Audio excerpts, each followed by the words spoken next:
Good morning. Good morning, good evening, good afternoon, wherever you are in the world.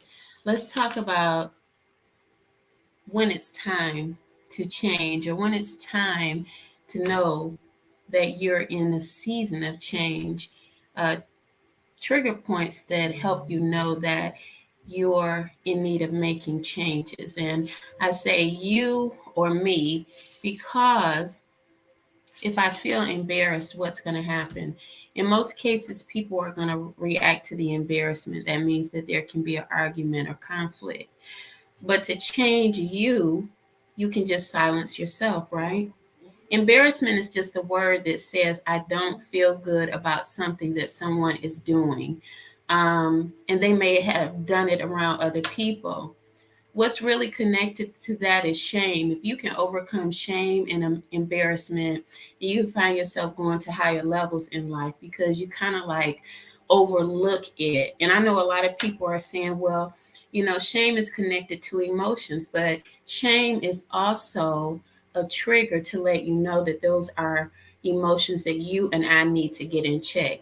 If I'm embarrassed by something someone has said, because I work in behavioral health, I practice what I'm teaching even throughout, my leadership classes. So if I'm embarrassed by something, I'll go back and assess myself. How should I respond or how shouldn't I respond? And in the case of responding, the least responsive is best. Why? Because that's the way to overcome any kind of test that you have going on. A lot of people don't look at everyday life as a testing ground for spirituality, but it is. One of the biggest areas that we find in mental health is number one, that people don't believe that they have mental health challenges. If you're stressed out, you have a mental health challenge. If you don't get a check on it, you can go further and exacerbate the stress and it becomes depression, or you begin to have psychotic situations mentally. So if you're embarrassed and it's triggered, the embarrassment is only a trigger, a word that's saying, I need to work on my emotions and just learn how to laugh at things that really are not a part of who I am. Embarrassment, if you identify with it, is who you are. But if you take yourself out of embarrassment, meaning mentally, that's not who I am, then the embarrassment doesn't stay with you. So there's a method to the madness. The other thing to look at is changing communication styles. But I don't want to get into that. I just want to address that when you are growing and you want to grow, you may have to stop communicating with people because when you met a person 10 years ago, your language may have been one thing, but when your language changes, it's going to cause conflict. If you're always talking about God and spirituality, someone that doesn't talk about God is not going to want to hear that. You can't make them. You can't even show them the point of view in most cases. What you can do is become that light that shows people how to walk if they want to see a greater future. Because if you're becoming more spiritual, or conversations are not working for you, they're hurting for you, that's a sign that you want a change.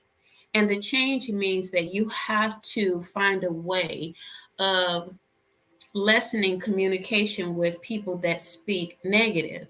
Now, when you lessen the communication, you can grow. But the thing is, also, I want to add in there is helping people to understand why you were communicating with that person in the past. And it was because your language was the same. Your body language was the same. The way that you carried on was the same. You can pick which one fits for you, and then you can identify with why you and that person were friends or in a relationship. If it was a man and a woman thing, why you worked with coworkers, what has changed with you that has not changed with your coworkers, doesn't mean that they are a bad person or people, by the way. It means that you are changing. Your assignment is changing. What you want to do in your life is changing. So when it's a signaling time to change, it means that you're going to get the imprompt. It means that you're going to look at what you need to do to make you comfortable with your change. And I've written a lot of different, posts and things, even in books that I wrote. I want to say that change is not comfortable. That means that if someone embarrasses you, your change is going to be in not responding. Why? Because the embarrassment comment or embarrassing comment could be true, but it could be food for thought to change you. You understand? Oftentimes I just always hear people saying, but they did this and they did that. That's an old way of thinking. It is a past traditional way of thinking that they did this, so I can. You can do all things through Christ. You find peace for yourself. You find the way to get through it for yourself. And sometimes getting through it is in isolation. Sometimes getting through is being alone because you need to come back to yourself. Or as Jesus said, going to the mountain so that you can figure out really who you are. Throughout the day in our lives, we've heard so many words. Going to school, we've heard people say who we were and who we were not, right?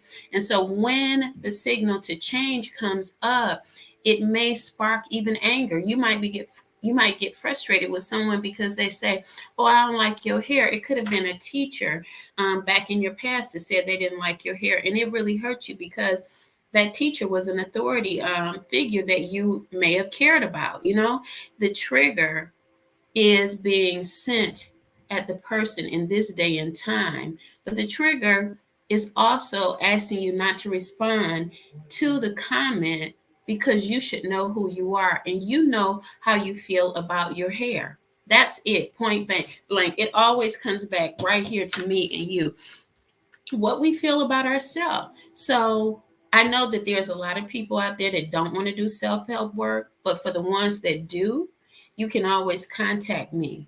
You can go on Facebook or YouTube. You can email me.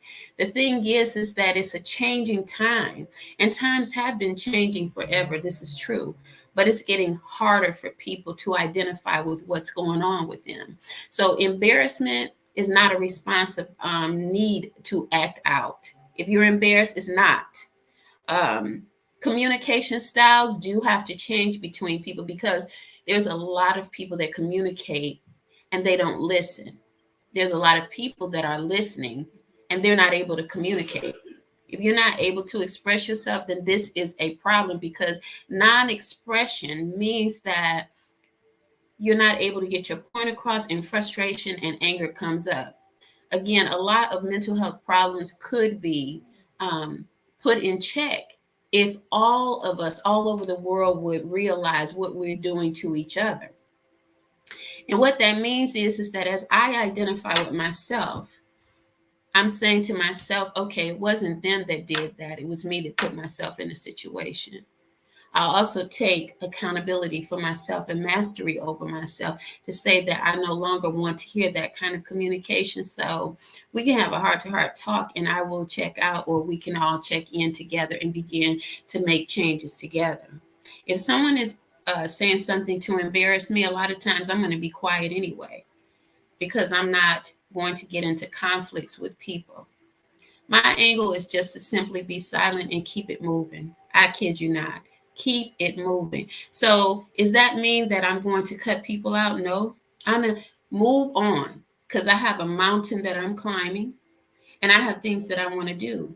And whatever's going on with other people, I don't want their distractions to become my distractions. So, embarrassment and communication issues that come up in your day, find a way to just keep focusing on the prize that you're striving for, and then you will make it. So, here we got energies all through the universe that are coming in for newness, and old things have to die away.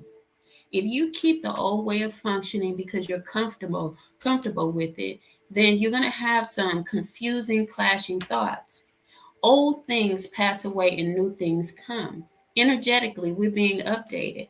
So here, Proverbs says, it's 16 and 32. It says, "He who is slow to anger is better than the mighty, and he who rules his spirit than he who captures a city.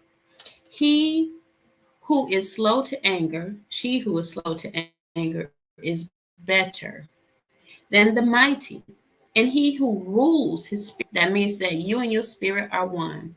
You come together in one. And you are not allowing distractions from your past within you, emotionally hurt pain, to rule you. You are taking charge over that by getting some help or beginning to read, pray, meditate, mantras, affirmations. You're doing that now. So, ruling your spirit, not allowing yourself to be angry because of something outside of you taking place. So you all be blessed and have a great day and be at peace, because I did talk in a couple of videos about the Aries moon. The Aries moon is triggering people. Violence is coming up, um, and your mind has to be focused on what you're doing right now. So, contact me if you need any help, if you need any sessions. Mental health is not a disease, it will become a disease if you do not take care of it. The other thing is, I like to remind people they will go to the doctors for their body in health, but they won't go for their mind. Without the mind, how is the body going to function cooperatively? It can't, because the body is functioning by thoughts. Thoughts move all through the body, through the blood system. Thoughts is flowing through the blood system. So, anyway, you guys have a wonderful day and be blessed.